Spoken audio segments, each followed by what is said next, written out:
Okay ma'am. அதாவது எனக்கு வந்து ஸ்பைனல் கார்ட்ல வந்து ஸ்பைன் டிபி அட்டாக் பண்ணதுனால எனக்கு வந்து அது ஸ்பைன் டிபின்ற அந்த வேர்டே நான் கேள்விப்பட்டது கிடையாது அதுக்கு முன்னாடி. ஸ்பைன் டிபின்றதே தெரியாது. டிபினா லங்ஸ்ல வரும் அப்படின்றதுதான் எனக்கு தெரியும். அது எல்லா டாக்டருங்ககிட்டயும் அலைஞ்சிட்டு இருந்தேன். எல்லா இன்ஃப்ளமேஷன் அது இதுன்னு சொல்லிட்டு இருந்தாங்க. நியூரோ எம்டிஸ் கிட்டயும் போயிட்டு இருந்தேன். அது எம்எஸ் ஆர்த்தோ கிட்டயும் போயிட்டு இருந்தேன். எல்லாருமே யாருமே கண்டுபிடிக்கல. லாஸ்டா பேரலைஸ்ட் ஆயிடுச்சு. எனக்கு 2 காலுமே பேரலைஸ்ட் ஆயிடுச்சு. ஸ்பைன் வந்து 2 ஷோல்டருக்கு மத்தியில துண்டாயிடுச்சு. நெக்ரோசிஸ் மூலமா துண்டாயி அது உள்ள போயிட்டு அந்த காடை அழுத்துருச்சு. காடை அழுத்துனதுனால என்ன ஆயிடுச்சுன்னா, எனக்கு வந்து ரத்த ஓட்டம் 2 காலுக்குமே போகல. 2 காலுமே அசைவில்லாம ஆயிட்டது இல்லாம, இன்னொரு பிரச்சனை என்னன்னா, இது துண்டாயிட்டதுனால தலையும் அசைய முடியல. அப்ப என்ன ஆயிடுச்சு, என்னுடைய பாடி 2 துண்டு மாதிரி ஆயிடுச்சு. வெட்டப்பட்ட 2 துண்டு மாதிரி ஆயிடுச்சு. அசைவுன்றதே ஒரு சின்ன அசைவு கொடுத்தாலும் அலறுவேன். அந்த மாதிரி இருந்து அப்புறமா திடீர்னு அப்புறமா டாக்டர்ஸ் கிட்ட போய் ஸ்பைன் ஸ்பெஷலிஸ்ட் எனக்கு சர்ஜரி பண்ணி 2 பிளேட் வச்சாங்க. டைட்டானியம் பிளேட் வச்சாங்க. 12 ஸ்க்ரூ வச்சு எல்லாத்தையும் ரிப்பேர் பண்ணி எல்லாத்தையும் முடிச்சிட்டாங்க. வீட்டுக்கு வந்துட்டேன். எல்லாம் முடிஞ்சிருச்சு இருக்கிறேன். ஆனா என்னால படுத்தா எழுந்திரிக்க முடியல. எழுந்தா படுக்க முடியல. அழுறேன். அழுது அழுது அழுது சாவறேன். என்னடா இது எல்லாம் முடிஞ்சிருச்சு. எல்லாமே நல்லா ஆயிடுச்சுன்னு பார்த்தா, ஆனா படுத்தா எந்திரிக்க முடியல. எழுந்தா படுக்க முடியல. இது என்னன்னே எனக்கு ஒண்ணுமே புரியல எனக்கு. அப்புறம் தான் டாக்டர் ராஜன் சார் கிட்ட நான் அழுதேன். சார் எனக்கு ஒண்ணுமே ரொம்ப கஷ்டமா இருக்கு சார். என்னால படுக்க உட்காரலாம் முடியவே இல்ல சார். எனக்கு என்ன பண்றதுன்னே தெரியல அப்படின்னேன். சரி நான் உங்களுக்கு ஒரு மருந்து அனுப்புறேன். நீங்க அத சாப்பிடுங்க அப்படின்னாரு. அப்ப நான் அவர்கிட்ட சொன்னேன். சார் எனக்கு இவ்வளவுலாம் பிரச்சனை இருக்குது. என்ன பிரச்சனை? அதாவது எனக்கு டாய்லெட்க்கு போனா அவசரமா போயிடணும். 2 நிமிஷம் 5 நிமிஷம் லேட் ஆனா கூட எனக்கு வந்து காலோட போயிடும். அந்த அவசரத்துல இருப்பேன் நானு. எனக்கு lagging sorry for system. Interrupt. Yes ma'am. அந்த ஸ்பைனல் கார்ட்ல எத்தனை ஸ்க்ரூ போட்டிருக்காங்க, பிளேட் வச்சிருக்காங்கன்னு அதையும் 12 சொல்லுங்க. 2 பிளேட் வச்சு 2 டைட்டானியம் பிளேட்டும் 12 ஸ்க்ரூவும் வச்சு ரிப்பேர் பண்ணிருக்காங்க. Go ahead, go ahead. Thank you.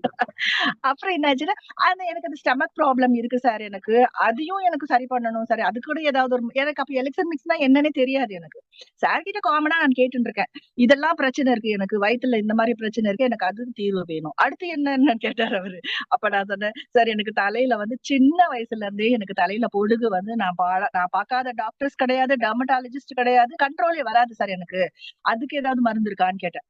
இருக்குங்க அப்படின்னாரு. ஒரே ஒரு எலக்சன் மிக்ஸ் அனுப்புனாரு. என்னங்க சார் ஒரே ஒரு எலிக்சர் மிக்ஸ் அனுப்பியிருக்கீங்க. இது என்ன சார் இது கேட்டேன். அப்ப அவர் சொன்னாரு, உச்சி முதல் உள்ளங்கால் வரை ஒரே மருந்து தான் இது. நீங்க சாப்பிட்டு பாருங்க அப்படின்றாரு. மேடம் மிராக்கிள் அன்னைக்கு நைட்டு சாப்பிட்டேன் மேம்.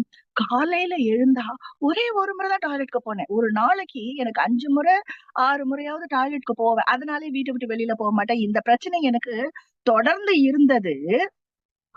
ஒரே ஒரு நாள். அடுத்த நாளே எனக்கு அந்த பிரச்சனை சரியா போயிடுச்சு. தலையில எப்ப பார்த்தாலும் அந்த பொடுகுனால தலை சொரிஞ்சுக்கிட்டே இருப்பேன். அந்த டிபி மெடிசின்ஸ்னால வேற என்ன ஆயிடுச்சுன்னா, வீடு ஃபுல்லா முடி கொட்டும். நம்ம கேன்சர் பேஷண்ட்ஸ்க்கு முடி கொட்டுற மாதிரி கொட்டும் அந்த மருந்து எனக்கு ஒத்துக்காம. இந்த எலக்சர் மிக்ஸ் சாப்பிட்ட மறுநாள் என் தலையில கையே போக மாட்டேங்குது. தலை அரிக்கவே மாட்டேங்குது எனக்கு. எனக்கு அப்படியே ஆச்சரியம். எனக்கு அவ்வளவு ஆச்சரியமா இருந்துச்சு. அதுக்கப்புறமா என்னுடைய முதுகு வலி எலிக்சர் மிக்ஸ் சாப்பிட்ட ஆரம்பிச்சு ஒரு 1 வீக் ஆர் 10 டேஸ் இருக்கும் மேம். என்னுடைய முதுகு வலி எங்க காணாம போச்சுன்னே தெரியல. உண்மையிலேயே நான் எனக்கு வந்து ஆச்சரியம்னா ஆச்சரியம், ஆச்சரியத்திலயும் ஆச்சரியம். இப்போ வந்து எனக்கு நல்லா நடக்கிறேன், நல்லா உட்கார்றேன், கீழே படுத்து தூங்குறேன், கீழே படுத்து உட்கார்ந்து சாப்பிடுற அளவுக்கு எனக்கு இந்த எலிக்சர் மிக்ஸ் வந்து பாடியில வந்து நல்ல ஒரு இது பண்ணி விட்டுருச்சு எனக்கு. இப்போ ரொம்ப சுறுசுறுப்பா இருப்பேன். வீட்டுல வேலைக்காரியே கிடையாது எனக்கு. இப்போ எல்லா வேலையும் நானே தான் செய்யறேன். இப்போ எலிக்சர் மிக்ஸ் எடுத்து எத்தனை நாள் ஆயிருக்கும்னு சொல்லிட்டுன்னா 4 மாசம் ஆகுது. டிசம்பர்ல எடுத்தது நானு. டிசம்பர், ஜனவரி, பிப்ரவரி, மார்ச் 4 மாசமா எடுத்துட்டு இருக்கிறேன். இப்போ வீட்டுல வேலைக்காரியே கிடையாது. எல்லா வேலையும் 3 வேலையை சமைக்கிறேன் நானு. துணி துவைக்கிறேன், பாத்திரம் வீட்டு கீழே உட்கார்ந்து பாத்திரம் தைக்கிறேன். நின்னு பாத்திரம் தைக்கதான் துணி எல்லாம் நனைஞ்சு போகுதுன்னு கீழே உட்கார்ந்து பாத்திரம் தைக்கிறேன். Yes ma'am. உங்க ஏஜ் 60 மேம். 60+. Thank you.